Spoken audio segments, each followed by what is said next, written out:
যখন এক চোখ ওয়াল দাজ্জালের আবির্ভাব ঘটবে তখন যা হবে, আমি সে সময়, আমি খোদা, সকলে আসবো, আমায় বলতে চাই। যখন দাজ্জালের আবির্ভাব ঘটবে তখন যা হবে, পৃথিবীতে পালান বেরবে, মানুষ আতঙ্কেতে পালাতে নিরাপদ থাকবে। কিয়ামত হবে, সকল কদমাতলা উঠবে, ফেরেশতাদের মানাগাজারে জড়ো হবে। কিয়ামতের আগে দাব্বাতুল আরদ জমিন থেকে বের হবে, সে মানুষের সঙ্গে কথা বলবে। মুমিনের কপালে মুমিন, কাফেরের কপালে কাফের।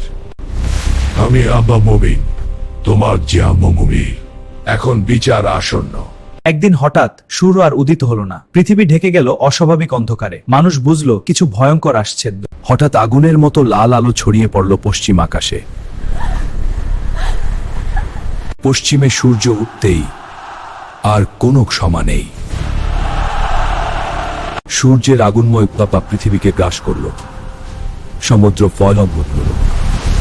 যখন পৃথিবী পুড়ে গেল, আকাশ ঢেকে গেল ধোঁয়ায়, তখন শুরু হলো কিয়ামতের প্রথম সিঙ্গার ভয়ঙ্কর ধ্বনি।